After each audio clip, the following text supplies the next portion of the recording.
Call for your free author submission kit. 800-978-4812. 800-978-4812. 800-978-4812. That's 800-978-4812.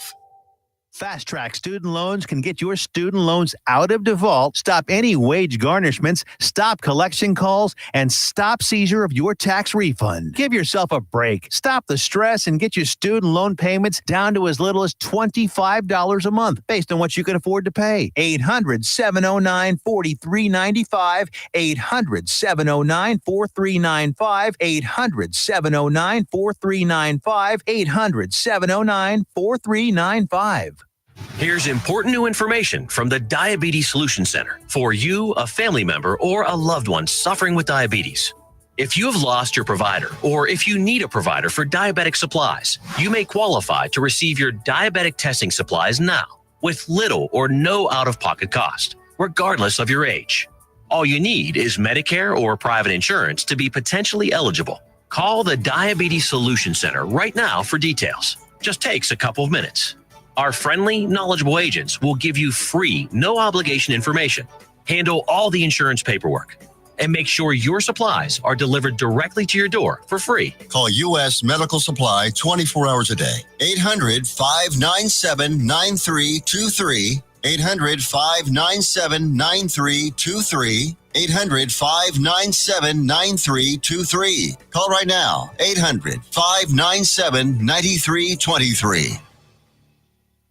Fast Track Student Loans can get your student loans out of default, stop any wage garnishments, stop collection calls, and stop seizure of your tax refund. Give yourself a break. Stop the stress and get your student loan payments down to as little as $25 a month based on what you can afford to pay. 800-709-4395. 800-709-4395. 800-709-4395. 800-709-4395.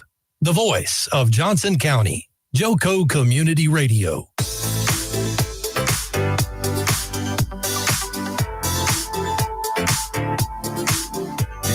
All right. We're on me here. All right, Johnson County. Here we are. We are the JoCo voice. We are running to you live at 6:04 p.m. on December 20th. It's 62 degrees outside and mostly cloudy. Somebody just honked as they went by. It's this chair. Oh, it's the chair? Oh, okay. All right. So I have with me tonight, my guests are, is it Pat or Patrick? You go by? I go by Pat. She calls me Patrick. Okay. So Patrick Mincey and Melissa Mincey, husband and wife, tag team duo. You guys are the proud owners of the Cavalry stable. It's the Cavalry baseball team. What's the full business name? It's Cavalry. It's Cavalry baseball. Cavalry baseball. We have the stable baseball and softball academy as well. Okay. And you're a full-blown baseball player, right? I mean, you born with a baseball bat and a ball in your hand, right? Yeah, as long as I've known. Long as you have. Baseball runs our life. Right. It controls everything, right? And took off when you were young, playing Little League. Yeah, I was about 5 years old when I started playing. We had recently moved from Florence, South Carolina to Hartsville, and that was the first year that I actually got into baseball. Okay. And played all the way through up to high school. Did you play select ball? Did it have select ball? I don't know. When did it? Yeah, they had select ball, but it was a little bit different there. I mean, it was more stress to play rec first and then play travel ball. Travel ball was more for the players who are, the more elite players, the best around each town. I would say I was probably about 9 or 10 when we started the travel ball stuff. Yeah, so it was early, but it wasn't the biggest thing for us baseball. Not like it is now. Not like things have changed. Things have changed quite a bit. And we're going to get into that here in a minute. We're going to talk about it. But you guys are a hubs and wife team that run this baseball team. You played, went to college. Where you went to Francis Marion, right? Yeah, I started at Spartanburg Methodist Junior College, which is in Spartanburg, South Carolina. And then after my 2 years there, I went to Francis Marion University. Okay. And you know who Francis Marion was? I mean, like, do they talk about him a lot or? They don't walk you around and talk about it, but there is stuff on campus that dates back to that time. Okay, so my dad was on the USS Francis Marion whenever he was in the Navy, and so we know who the Swamp Fox was, and we've heard the stories. And there was a show that came on Disney back in the day. The old guy that did like the Naked Gun movies, he used to be a serious actor, and he played Francis Marion on that show. And for those of you who don't know, he was instrumental in the Revolutionary War, and he was like a guy who used guerrilla tactics to fight in the swamps of the Carolinas and all that stuff. So that's why he was called the Swamp Fox. But that was kind of cool. Whenever I saw that, I was like, call my dad. I was like, hey, this guy went to Francis Marion. Dad's like, the ship? No. He wouldn't have won. That thing's old. All right. But you ended up playing for Grand Prairie. And whenever they had their, what would that have been? Minor league? Is it what's it considered? It's minor league baseball. It's professional baseball, but it's an independent league. So each league is independently owned by owners who own the teams. Right. And you went from Grand Prairie, then you went to Cleburne. You played for the Railroaders. My first season was in Schaumburg, Illinois. Illinois. For the Boomers. They had recently had a team that went bankrupt, and then they started a new team a few years later. So that was the first season in 2012 that I got a chance to go play. I've been to Schaumburg, Illinois in the dead of winter, and I can tell you that is the coldest I have ever been in my entire life. Oh, German community outside of Chicago. And what was the name of the team? Schaumburg what? The Schaumburg Boomers. Boomers. Okay, There you go. And then ended up here in Cleburne. Yes. And how long have y'all been married? You were married to him back whenever he was running around doing all this, right? Yeah. So I met him in Wichita. He played in Wichita for the Wingnuts. The Wichita Wingnuts. Yeah. In Man, there's better names at the lower level. Yeah. I'd love to be a wingnut.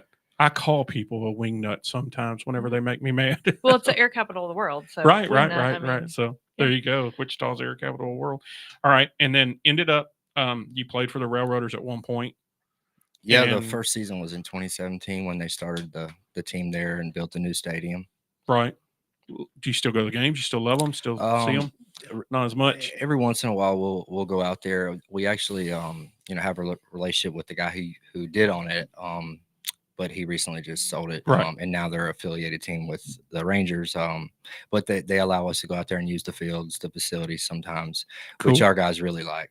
I bet. I mean, like, you're on a pro field, right? Oh, yeah. If you get paid, it's pro. I don't care what anyone says. You get paid, it's pro, right? That's right. That's what matters, right? There's no semi-pro. Okay. And so now you and I, Melissa, we talked about this a little bit about what happened was after he retired from baseball, 2018, I was assumed was the last year that you played pro. She said you were coaching independent, like doing private sessions for private tutoring for individuals, right? Yeah. And someone said, hey, one of the dad ball coaches are not wanting to play anymore, right? And that's kind of what led. Yeah, that's kind of what led up to it. So I was working out of an organization, their indoor place, doing some lessons, helping with a few of their teams. And then I actually started coaching softball because they needed a coach at the time and they didn't have any baseball teams. So did that for a little bit. And this for a little league team or for the college? It was for a travel team. For a travel team. Okay. Mm-hmm. For another travel team. And let's just say the softball world's a lot different. Is it worse? Is it better? Or is it? I mean, it's the games are very similar, baseball and softball, but the game's a good bit faster with softball. And, when it comes to things like how they pitch in softball, that's just a totally different world. But everything else is pretty similar to the game of baseball. Well, it's a smaller field. I want to say it's just a little bit smaller, right? But the bases are 90 feet, right? It's still the same regulation. No, it's much shorter. It's much shorter. Yeah. Okay. So it's a smaller field altogether. And this ball is thrown underhand at about 240 miles an hour. I mean, that's what it seems like. For me, just whenever so funny story about softball. We were at the church one time. We were going to play softball. Well, we said we're playing softball, and some of the girls showed up in their uniforms, and we're thinking, slow pitch. Like, we didn't need to tell the girls we were playing slow. One of the girls like, who wants to pitch? Well, a girl goes, I'm a pitcher. And they stuck this like 7-year-old boy up there to swing. And the preacher he was like he was a preacher, but he was the song leader, the minister, the music guy, and the music minister. And he is back there with no glove on. Oh gosh. And this girl throws that ball like a softball pitcher, and he screams, runs forward, and catches that ball so that little boy doesn't get clobbered. Okay, wait a minute. We're throwing slow pitch. The girl's like, I don't know how to do that. I don't know how to throw it and arc it over there like a rainbow. So we had to get like one of the dads to come over, and this poor, he like wearing her little Stars uniform or whatever it was her team was for the North Houston National Little League. And she was ready to, she's like, y'all playing softball? Oh, we'll throw down with some softball. We'll teach you boys how to play. And they probably would have if we were playing that style, but it was a whole different ball game. So it's a smaller field, faster paced. I just saw that the other day on one of those reels or whatever, where it was the A&M game where it was girl going to second, second baseman throws it home, girl goes back to first, second baseman throws it home, gets the girl out at home, then throws back and gets the girl out, and then the coach comes out and pushes the umpire and gets ejected. And it was pretty awesome to see that when you're like, okay, so they do get into it just like we do at the college level. I mean, for sure, it gets intense. When I was in Bridgeport, Connecticut, playing for the Bluefish, we actually had an exhibition game against I want to say it was like a collegiate nationally ranked team. So during the summer, so we actually played a game, some of our guys from the pro team against them, and our guys got to go up there and hit, and we end up winning the game. But one of the girls, when I went up to bat, we try to make a show out of it. We try to act like we're gonna call our shot and stuff, and trying to have fun. She took it a little personal. And the first pitch she threw it underneath her legs, and it threw me off so quick. And she didn't do it once, but she did it twice. And then, then she threw it normal. I took a swing, and I'm like, I swear I was right on this thing. No, it's like night and day. I mean, I was missing about a foot, but it was pretty impressive. It's coming like a bullet, right? We actually ended up winning though. It was pretty cool. Thank goodness, huh? I mean, like you're just like, I don't know what to say, but I've been there and done that where they brought in, whenever I was in the Army one time, they brought in these girls to play basketball against us. They didn't tell us they were the college basketball team, and we got smoked. It was like, it was like trying to play basketball with a bunch of deer. They were just jumping around and moving and so fast, and we're having heart attacks trying to keep up with them. It was like there was no way it was going to happen. Okay, so y'all have a softball team. And you also had the boys baseball, and in the spring season you have 7 teams, right? We don't have softball anymore. Oh, y'all aren't doing softball anymore. So the facility that we have softball instructors that will do like private lessons. We did softball for a few years and for a few seasons, and that's just a whole different world. Really? And so we've kind of gotten away from that. We've had some people that ask hold on for a us second. to have For it. the people who are listening via the radio, the look I'm getting is, holy crap, are we going to go there? Right? Is it the moms, or is it the dads, or is it is it all of them, the kids themselves? What is it? I mean, it's just a different environment for softball than it is baseball. I mean, like he said, the games are similar, but it's just Are they more competitive? They're very competitive. Less likely to listen to you and take instruction, or is it? I can't speak on that part just because I never coached him, but the way that the tournaments are ran are just a little bit different. As far as paying, you pay at the plate for your umpires. And so that was kind of always a little bit different for us, because most of the tournaments that we play in are just, you pay the fee online, and you got to go with cash and pay the umpire at the plate, huh? Yeah, just a lot like, different. And here's an extra 20 for what I need. Does it turn into? I mean, like, I don't know. I mean, I'm not. It never has on our end. Like, we've never tried to. Right. There's only extra money, but I wouldn't be surprised if they did get any extra money from other people. Oh my goodness, from that's other awesome. coaches. We could have fun with this all day. I'm gonna let y'all off the hook on this one, but this is funny. This is something that if we can come back to, we will. All right. So now y'all have the boys baseball, and you have 7 boys baseball teams during the spring season, right? How many boys per team? It just depends on the group. Usually between 9 and 11, usually have 11 players. Okay. That's ideal. 10 or 11. And then when you start getting into the 12 and up range, and you start to carry, 12, 13, players start to become, they shouldn't be at that age, but some guys just only pitch. I don't have any kids in our program that are just strictly POs. Just because I don't believe it. And at that point, once you get to high school, if you're just a pitcher, then you're just a pitcher at that point, but you can still develop up to that point. So you have all around baseball players, yeah. 9 to 10 of them at least, and 7 teams. And during the summer, you go down to 2 teams, right? And or do you add 2 more teams?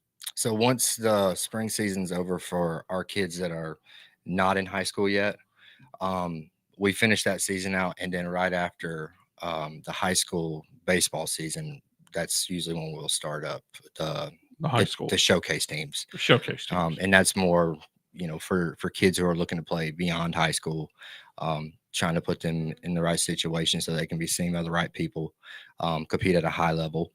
And this is, and so like we talked about, this is you're grooming people for for college. You're grooming people for more competitive than high school, make you a better high school player.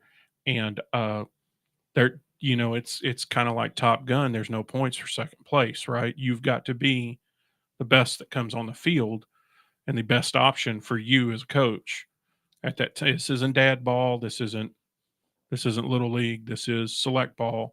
And you are playing at a certain caliber, right? Yeah. Okay. And it's for us, we're looking for players who want to be great, and not just, kids that you don't have to make, do the work. They come to practice, they're ready to go. They take it serious. But we have a good time too. They just are looking for more than just, what an average player would look for. They want to go the extra mile. They want to train more.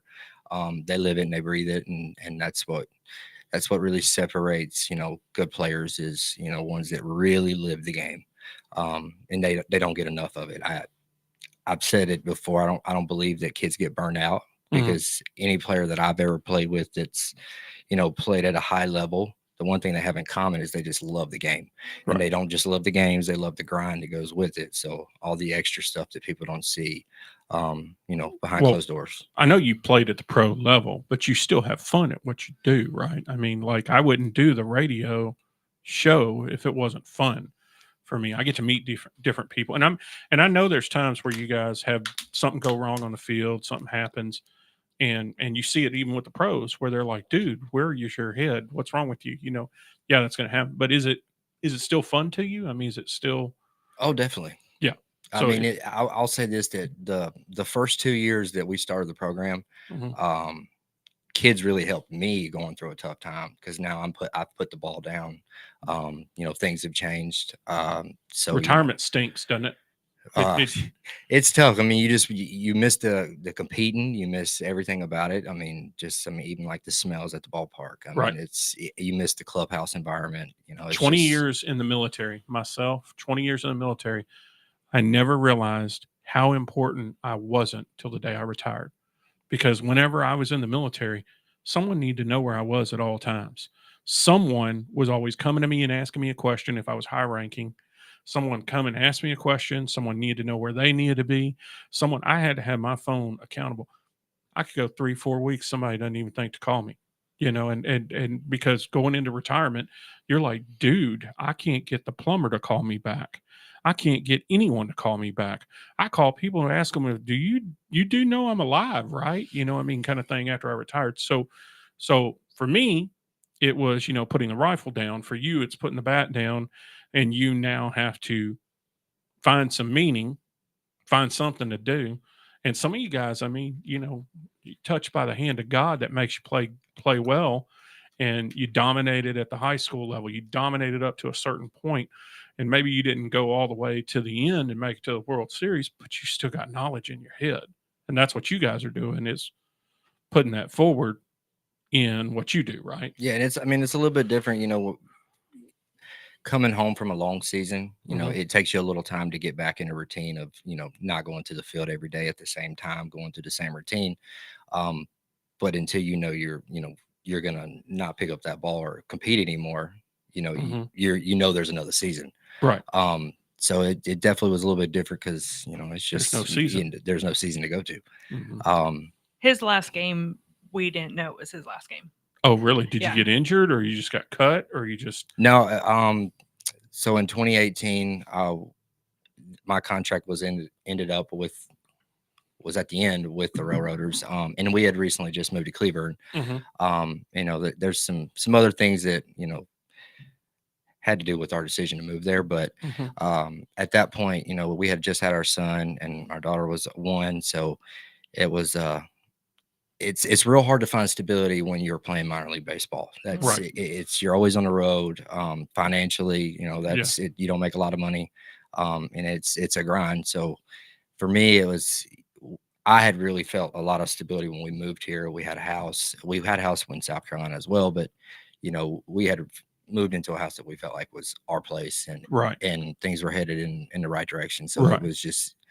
it was tough for me to turn down offers, and there definitely was some, but at that time it felt right.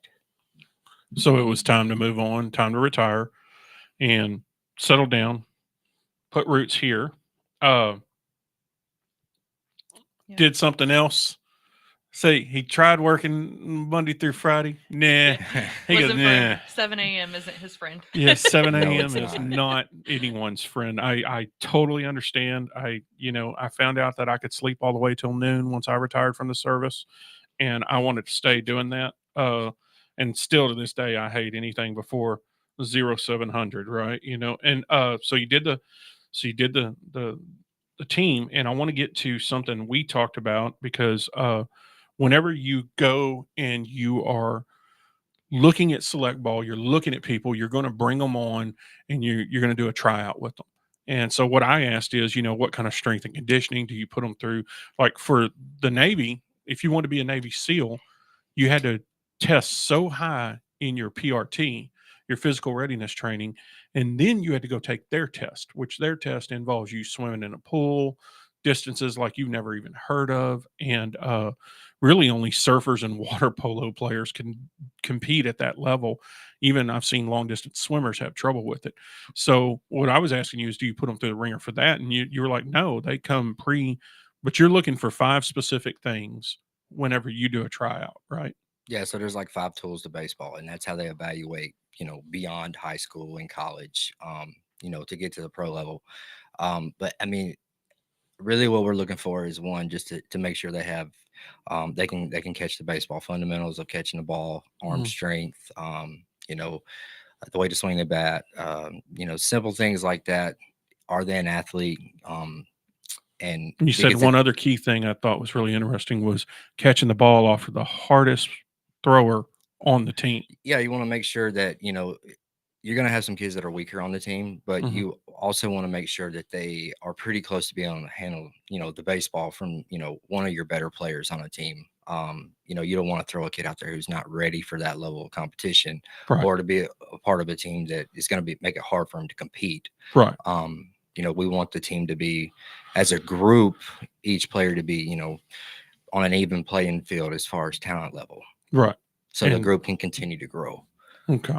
And one team, what is the age brackets? Are they each, is it like 12 to 14-year-olds, or is it like 14 to 17? I mean, or is it you got a 12-year-old playing with 17-year-olds? How's it work? It all depends on the age. First off, I mean, there's an age group for each age. There's no, okay.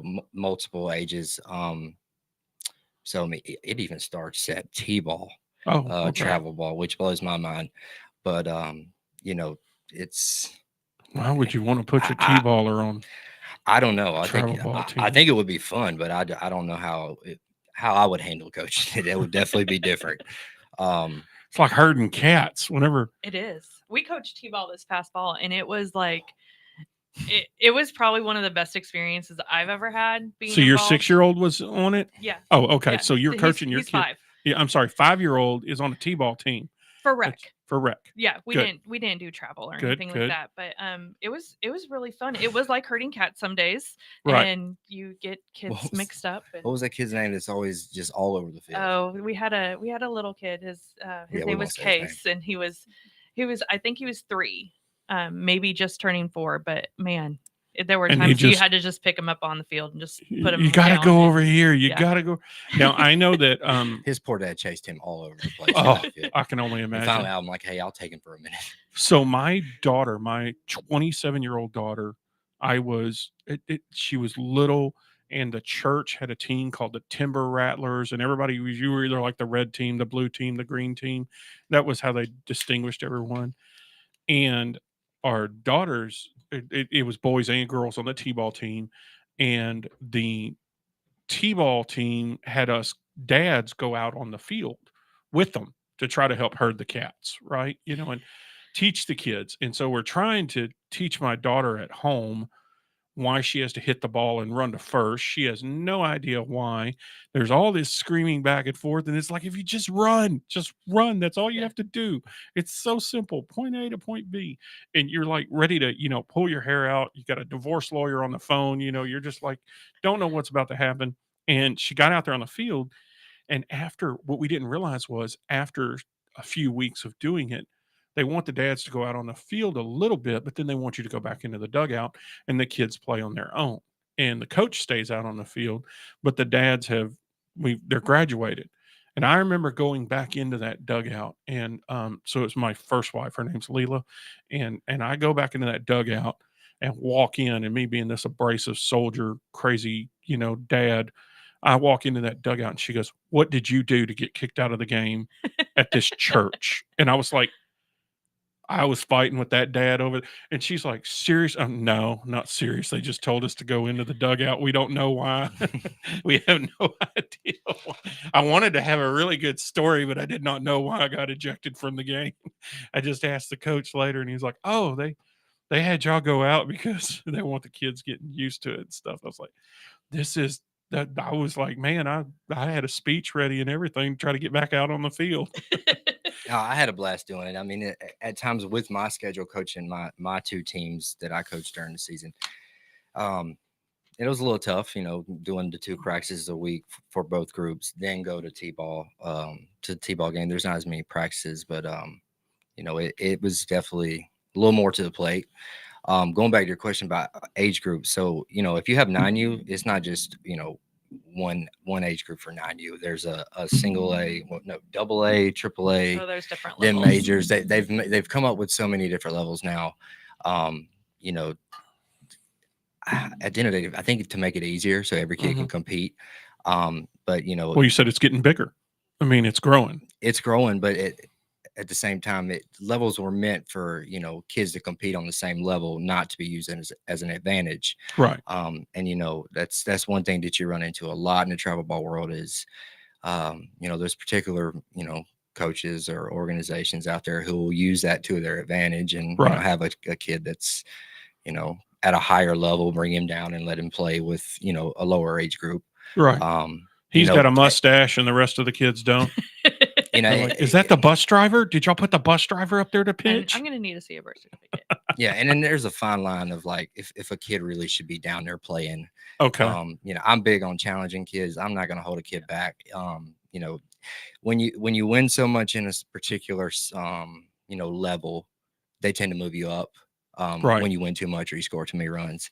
I'm not the type to sit back and wait for them to do it, because a lot of groups will go out there and they'll just, beat up on kids and win every weekend. And it's like, hey, you need to be challenged. Why don't you move up? Right. I've even heard it from a coach pitch team. They went like 28-1. Oh, we're going to commercial. We'll be right back with the Mincey's Cavalry baseball. Stick around, JoCo.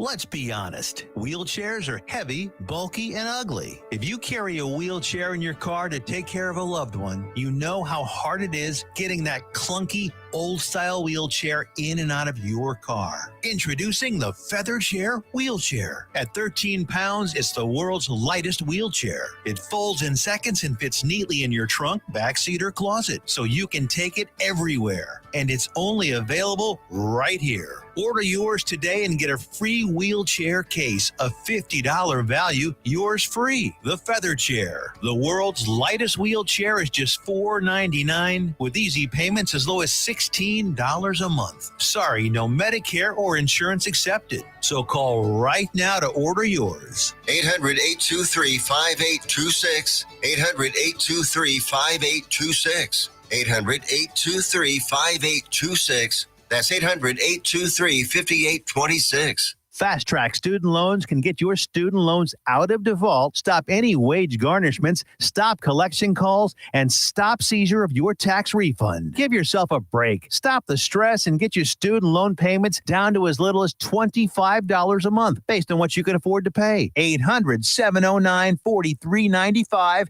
800-709-4395. 800-709-4395. 800-709-4395. Fast Track Student Loans can get your student loans out of default, stop any wage garnishments, stop collection calls, and stop seizure of your tax refund. Give yourself a break. Stop the stress and get your student loan payments down to as little as $25 a month based on what you can afford to pay. 800-709-4395. 800-709-4395. 800-709-4395. 800-709-4395. You're listening to JoCo Community Radio.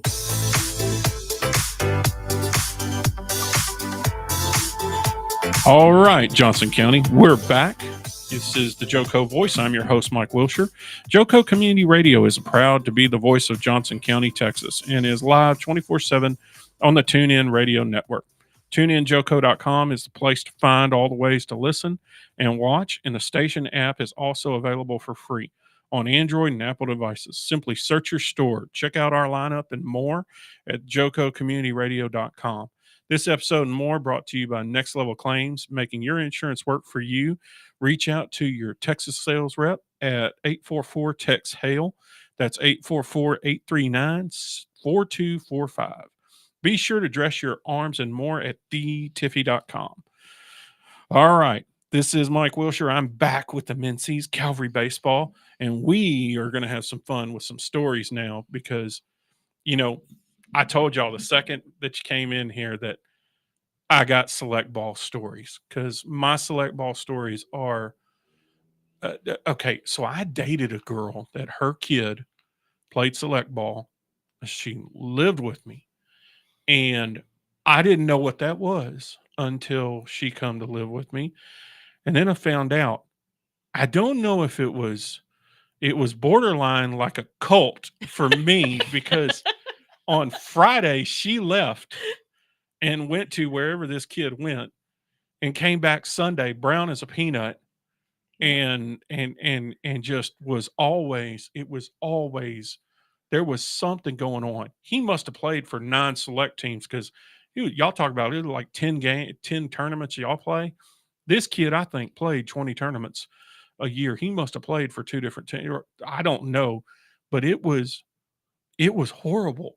They didn't make one of those bleacher chairs comfortable enough for me to where I could go to these games and sit there for hours upon end. Three games in one day, depending on how well they did in the tournament. And I mean, this kid, he would just be walking off the after, 18 innings of baseball, he's got I don't know, I called it crotch rot. He just needs like whatever it is, cortisone cream or something, because everything is just rubbed on itself. You don't see it on us soldiers and sailors, and stuff when we're in combat. What you don't see is underneath we're wearing, I wore what's equivalent to like what y'all call Spanx, like the spandex type stuff. Compression. We wore those type of things to keep ourselves from anything rubbing, to keep your legs, your chafing of any kind whatsoever, because that uniform's not very comfortable to begin with for what we wore. So I mean, this kid, poor guy, but that was my first experience. Then she and I parted ways. I was stuck in a car with a dad one day, and he was talking about his son and his baseball team and his son and his baseball team. And, it's like a 2-hour trip that we got with this guy. And he's just talking about how amazing. He goes, "Are you familiar with select ball?" And I was like, "Oh, well, so-and-so, this person I knew, their kid played for, we kicked their ass." He just like, it was like, then it was 30 minutes of him telling me how amazingly bad they beat this kid's team. And I'm like, man, when you don't have a dog in the fight, you're just sitting there with this catatonic look on your face, like, oh my God, somebody make him stop. You can't get out because you're in the car with him. You're like, I swear to God, if y'all slow down just enough, I'm going to duck and roll and take an Uber the rest of the way, because this is bad, so bad. Now, I've been around y'all for a good amount of time now, and getting him to talk, you got to strangle him. You've been pretty quiet here on the radio, just letting him talk, but he's quite, I don't know, how do y'all recruit people to be on the team? You must just be throwing up wins or something. It's word of mouth. Yeah, so we have people that reach out to us, and they're like, "Hey, when are you holding tryouts?" Their friend at school may have a friend on the team. We do advertising for tryouts every season. At the end of fall season, we'll have tryouts for the spring, and then at the end of spring and summer, we'll have tryouts for the fall, because we do it. We don't have as many teams in the fall just because there's a lot of boys that play football and that kind of thing. But yeah, we do advertising, we do word of mouth. And plug your brand real quick. What is the website, your Facebook page? It's Cavalry Baseball TX. Cavalry So CAVALRY, Baseball TX. So Okay. that's our website.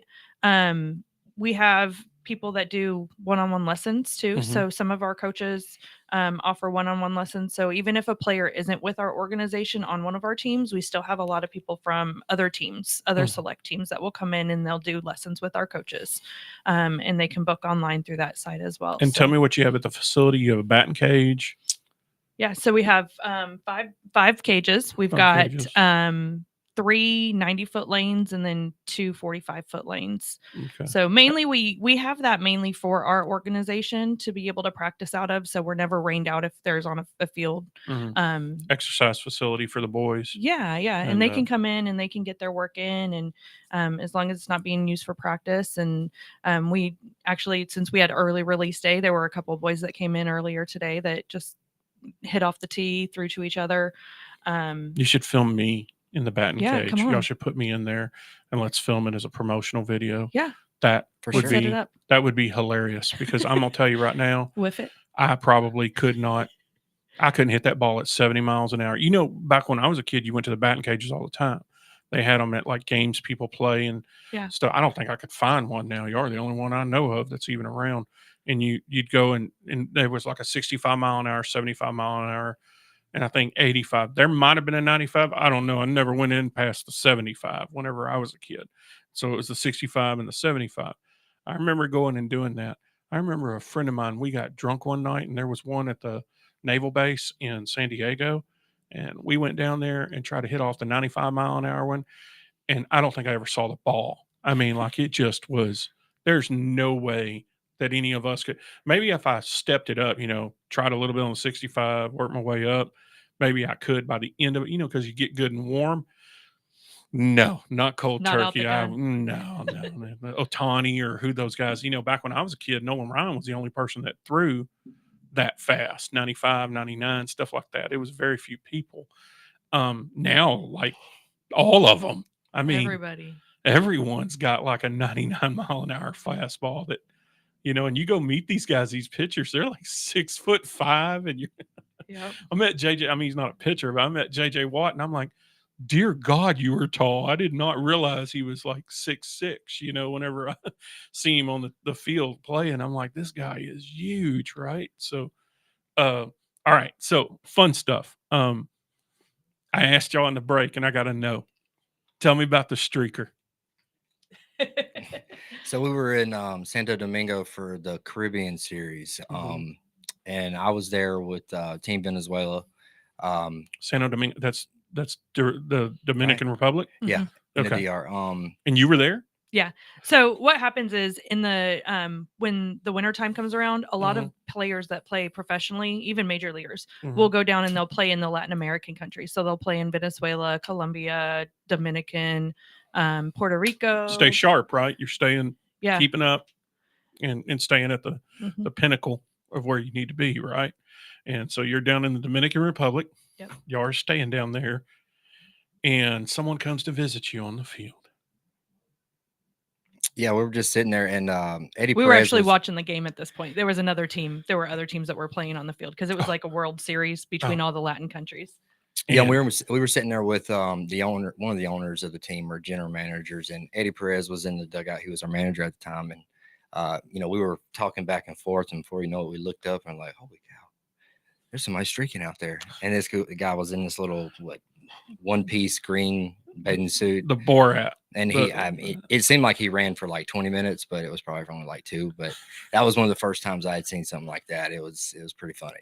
I've been to a few games where some stuff has happened, but I didn't get to see it. Like, it happened so quick. I was but the one game that I was at where so we went to in San Diego, they would give you tickets at the USO for the Navy guys, and we could go.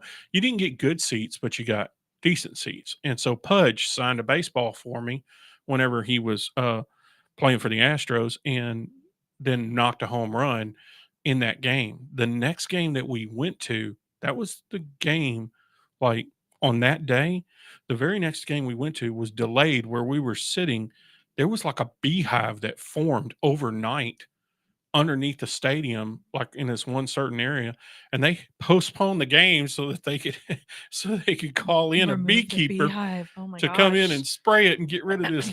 And I mean, this thing was as tall as me. The beehive, like, they did that overnight. There's no way that they did that overnight, but it was just one of those freak things that I don't think there was actually a beehive. They were just all clumped together. I don't know where they got ran off from, but that's where the queen decided this is where we're going to live. Yeah, true story. Of a few months ago, we have a pitching mound outside in a field just beside us, and it hadn't been long since we had moved that mound around, but they had came and cut grass, and we were going to move it to be able to play a game. Well, like 3 or 4 of our guys went over there and picked it up, including one of our coaches. And as soon as they lifted, all of a sudden I see them start running, and there was a beehive the size of a basketball underneath this thing that had just like showed up in less than like a week, and they're just running everywhere, and it was hilarious. But some of them got hit, and it's like, oh, what did you say, Braden? Yeah, it was like saying some words they shouldn't say, but it was pretty funny.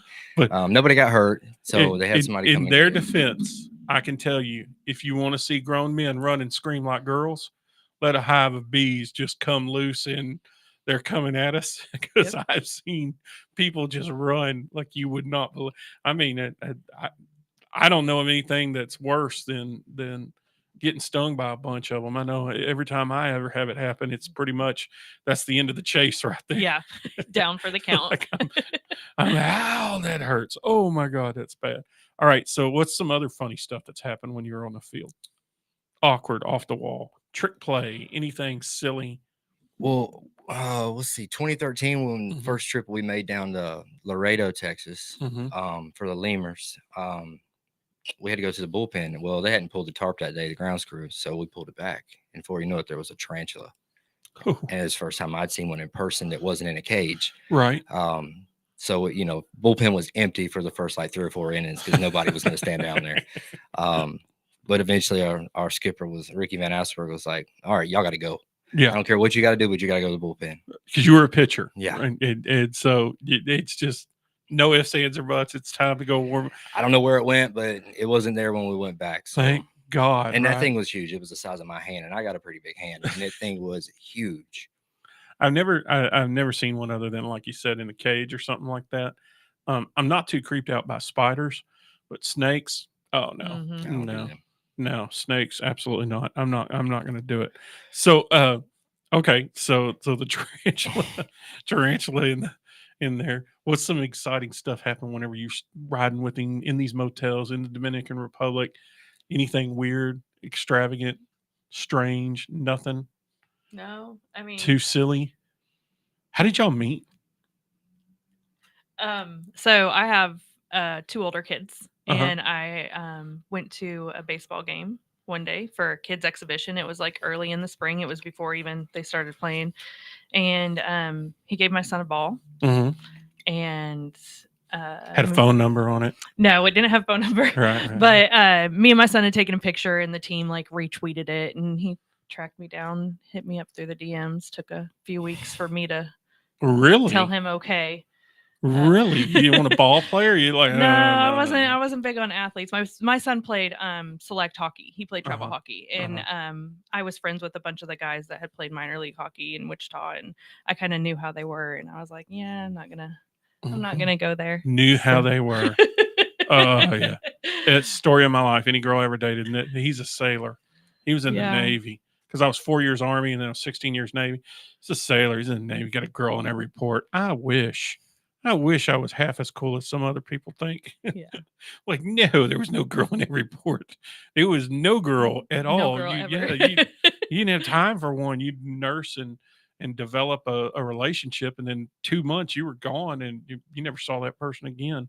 You got to see them on MySpace later or Facebook getting married. MySpace. You know, and look at her wonderful wedding photo of them, right? Yeah. So rolled the ball over. Oh man, we got to work on Yeah. that story. Y'all got to tell it way better. So- you know? Well, they warned us like first day in a team meeting. They're like, by chance, if y'all do meet a girl while you're here in Wichita, be careful because you'll probably end up staying with them for a long time, and you might end up in Wichita.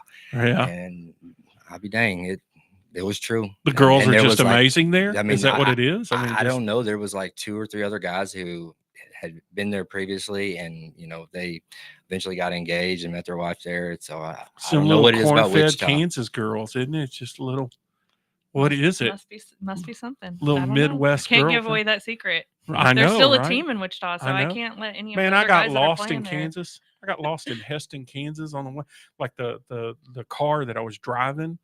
I was going to a duty station for this facility in the Navy, and I'm driving there, and the headlights went out.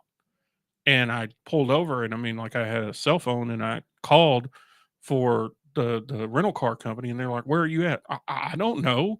I'm in a field. Like, there's a road, and there's a field, and there's like a farmhouse that looks really creepy. But that's where they're like, "Sir, you got to find a mile marker or something. We're not going to We be able to can't help help you." you. I'm like, I don't know where I am. There's nothing there. You would not know how to tell anyone where you are. You look across that field, see the back of your own head. I could definitely believe that. The first trip I made out there, I was driving, and luckily I got gas at the last gas station I saw, Mhm. and I happened to need it.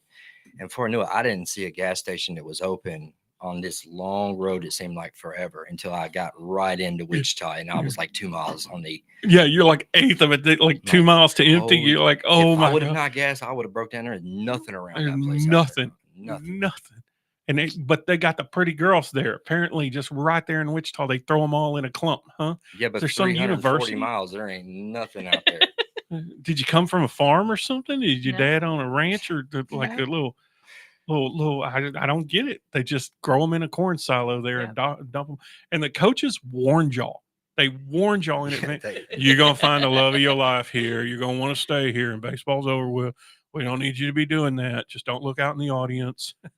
Sure enough, he looks I up don't know. there. I think it was Josh Robinson. I can't remember who had that meeting with us at the beginning, but he said nothing but good things about the town or the city. Yeah, he said there's a But girl. that was one thing he did warn us about. That's a compliment. I never had anyone tell me that in any town I went to. Don't look up in the stands or you might fall in love. I'm like, boy, I'd have been looking everywhere. Where is she? Be yelling out in the stands.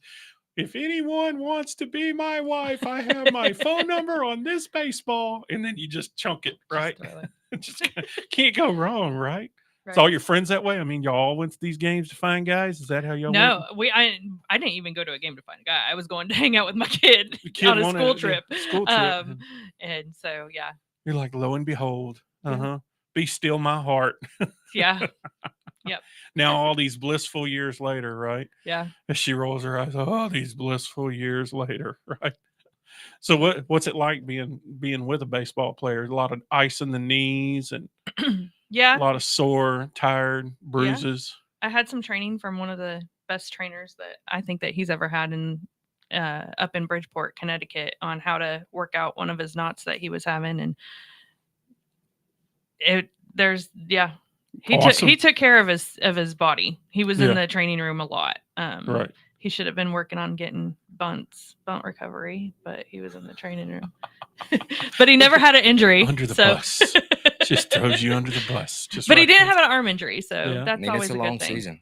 Did you have Tommy John's? Did you ever have Tommy John's No, surgery? I didn't. Good. When I was in high school, the last game that I played in was the state championship, and I did have some arm discomfort, and I strained my UCL. But at that time, I was the same height, like right at 6'3", but I was 145 pounds. I didn't have any weight to my body, so I had a little struggle with that. But once I went to college and I gained some weight, I didn't have any problems with my arm. I ran into some bicep stuff while I was playing at Wichita, which was the only time that I was, I had to sit down for like 3 days and not touch a ball. But that's where baloney. He wanted you to rub on his chest. That's where Erica comes into play, because when I went to Bridgeport, she helped me find a way to keep it from happening over and over. And I battled it all my career. Erica is who trained you. Right. Yeah. Yeah, she was the team trainer. I mean, she had hands like a gorilla. I mean, it would hurt. That's what I need. But that's what I need. If you ever Massage. want to get a massage, you don't ask a guy where to get a massage. You ask a woman where to get a massage. I want someone who has a history of mental illness in the family and has the hand strength of a gorilla. Like I want somebody. Want that deep, yes. I want someone who walks out and their hands look like their thumbs look like my big toe. That's what I want. Somebody to get in there and do the deep. You ask a guy and he's like, "Oh, I got these cute girls over here that." You're like, "No, you prevert. I don't want that. I want my actual massage. I will tip extra. You don't want the happy ending. Yeah, whatever you're tipping for the happy ending, I will tip more than that if they just do the massage the right way, because everything hurts. And playing a year of baseball at the professional level has got to be 2 or 3 years on your body. I mean, it's got to be. It ages you that much more. I mean, I know we would do 1 year, like 260 days in combat in what's actually called hazardous duty, imminent danger pay. It took more of a toll on my body for that 1 year than 5 years in the military did. I mean, it just does that much to you, all that you're going through. So, worked your way back from that injury, the pectoral injury. And that was the first time you said you'd ever 3 days without touching a ball. It was a bicep. I'm sorry. Similar to what bicep tendonitis is like, where it just gets inflamed. And once it gets irritated to a point where it's either from overuse or, lack of strength in the arm, it usually came from throwing from, 3 or 4 days in a row in a game. And over the course of a season, you're talking about 100 games. It's a long season, and you find a way to stay healthy over the course of the whole season. And it's not a sprint, it's a marathon. So, but you really, once the season's over and you get home, you don't realize how much that your body actually has been worn down until about, 3-4, about a month. And then finally like, oh, my back's bothering me now. Oh, my knee's a little sore. Like you just, I guess you put it in the back of your mind and you just, take a lot of ibuprofen, because they say ibuprofen, IB pitching. So that's, now that I'm not playing, I try not to take any ibuprofen, just because it was a part of my routine, like every day. Right. But it's definitely a long season, and you want to make the playoffs, you want to win a championship.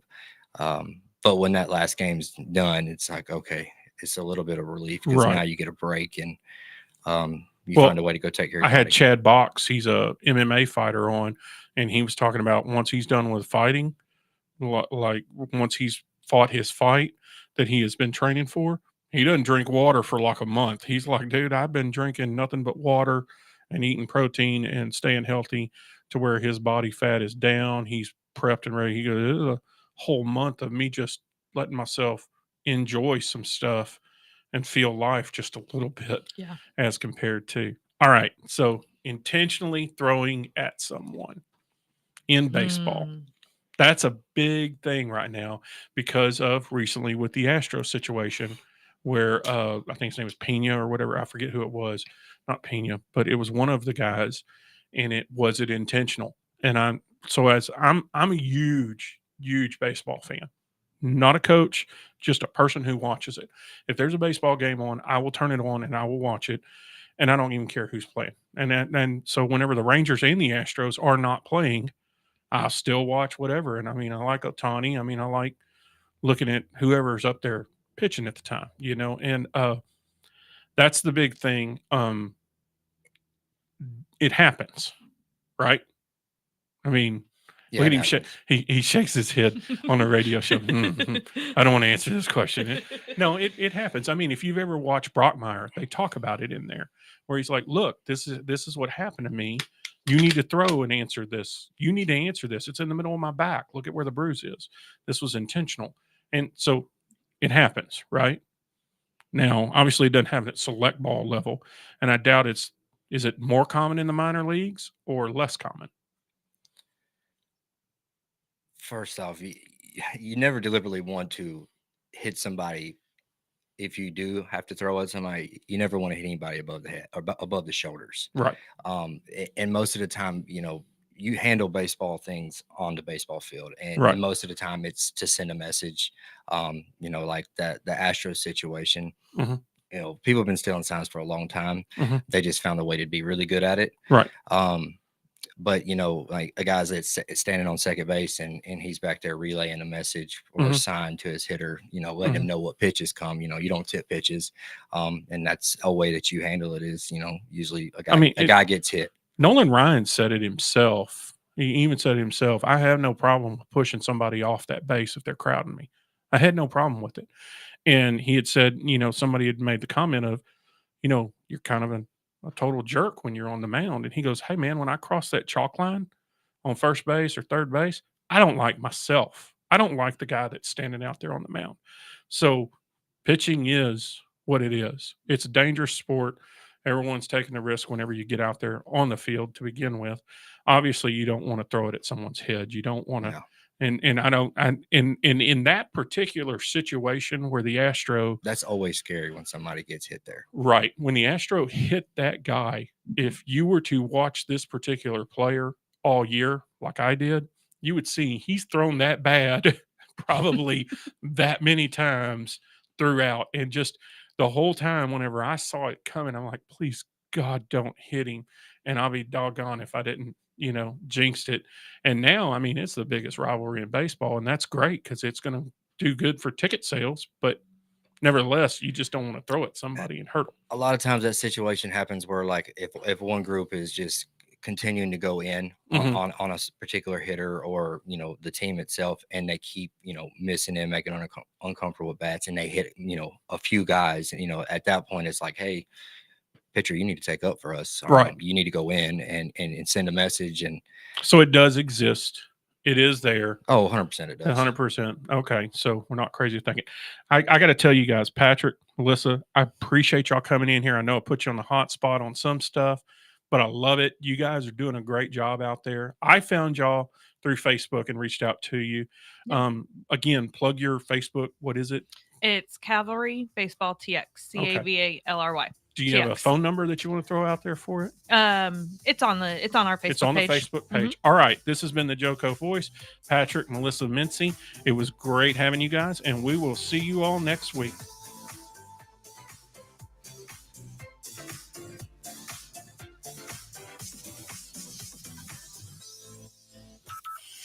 From Burleson to Venus and Grandview to Godley, this is the voice of Johnson County. JoCo Community Radio. If you're trying to quit drinking or doing too many drugs, listen to me. You don't know me and we'll never meet. I had a problem like you once. I drank and used to party a little too much till it got out of control and almost ruined my life. I realized I needed help to fix my problem before it totally destroyed me. If you've tried to fix your drinking and drug problem and you know you can't do it alone, you need to call the National Treatment Advisors. They'll immerse you into a 30-day program to replace your old habits with new habits and totally change your life. And if you have PPO private health insurance, the entire program may be covered. Fix your problem right now before it gets any worse. Get clean. Call now and learn more. 877-247-1581. 877-247-1581. 877-247-1581. Attention all business owners and creative minds. Do you need a unique and personalized touch for your products? Look no further than Romika Laser Engraving and Custom Designs. I'm Ron Phillips, co-owner of Romika Designs. We offer custom laser engraving services for a variety of products, including promotional items and corporate or personal gifts. With state-of-the-art equipment and a team of skilled designers, we can engrave intricate designs on virtually any material. Whether it's a special message, a company logo, or a custom design, Romika Laser Engraving will help you make your mark. And the best part, our prices are affordable and our turnaround time is quick. I couldn't be happier with the work Romika Laser Engraving did for me. The engraving on my product was precise and exactly what I wanted. So don't wait any longer to add a personal touch to your products. Call Romika Laser Engraving and Custom Designs today at 817-400-4040 or visit our website at romikadesigns.com. We look forward to helping you make your mark. Fast Track Student Loans can get your student loans out of default, stop any wage garnishments, stop collection calls, and stop seizure of your tax refund. Give yourself a break. Stop the stress and get your student loan payments down to as little as $25 a month based on what you can afford to pay. 800-709-4395, 800-709-4395, 800-709-4395, 800-709-4395. Fast Track Student Loans can get your student loans out of default, stop any wage garnishments, stop collection calls, and stop seizure of your tax refund. Give yourself a break. Stop the stress and get your student loan payments down to as little as $25 a month based on what you can afford to pay. 800-709-4395, 800-709-4395, 800-709-4395, 800-709-4395. Hey travelers, do you want to save money on your next flight? Then pick up the phone and call. That's right, call, because the best prices are not online. They're with SmartFares. See, SmartFares has special deals with the airlines. When they have unsold seats, they use SmartFares to fill them. So you get airline tickets at ridiculously low prices. Our prices are too low to publish online. With the extra money you'll save, you can book another trip or treat yourself to dinner or shopping. So stop searching all of those travel sites to find the lowest price on your next flight. Let one of our SmartFares expert travel agents find ridiculously low prices for you. Call SmartFares today and get the best price on your next flight. Guaranteed. Also, save up to 50% off business and first class tickets. 855-325-1820. 855-325-1820. That's 855-325-1820. You're listening to JoCo Community Radio.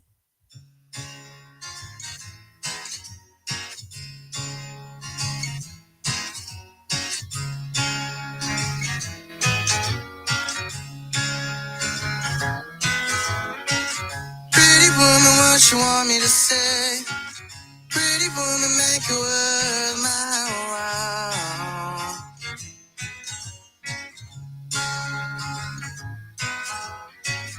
Been a minute since you looked my way. Little time to entertain your silly games. Pretty woman.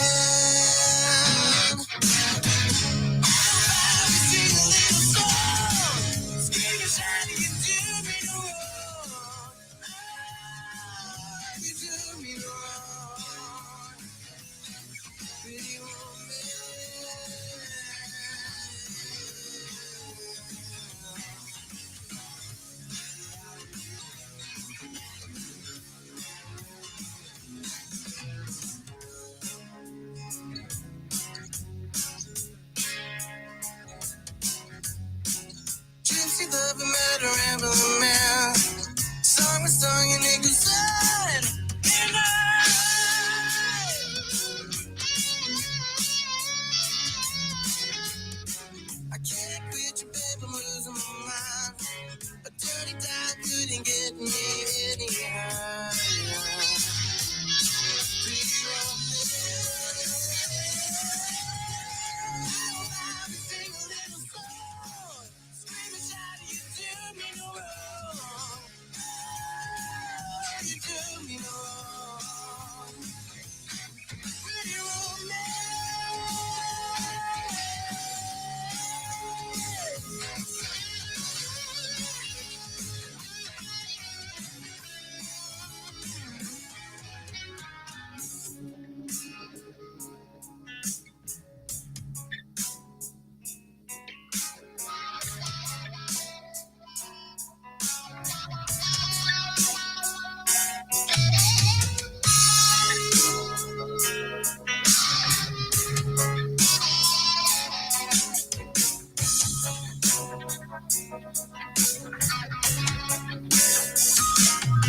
Give me time.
Know it's raining outside, but we're already wet. Waiting for that perfect moment. Well, this is as perfect as it gets. I see you standing in the door. I pull you out, you pull me in. Won't you step out in the storm tonight and take my hand? Won't you take my hand? Lightning striking once again. Let the rain roll down our skin. Ain't no use in going in on a night like this. Taste your kiss and feel your lips running softly down my chest. I would rather stay and drown, but as long as nobody's around, let the rain fall down.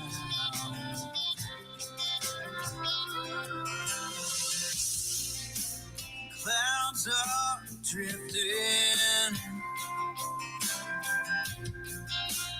moon shines its light.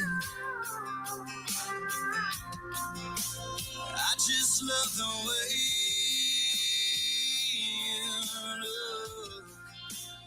catches your eyes. Lightning striking once again. Let the rain roll down our skin. Ain't no use in going in on a night like this. Taste your kiss and feel your lips running softly down my chest. I would rather stay and drown, but as long as nobody's around, let the rain fall.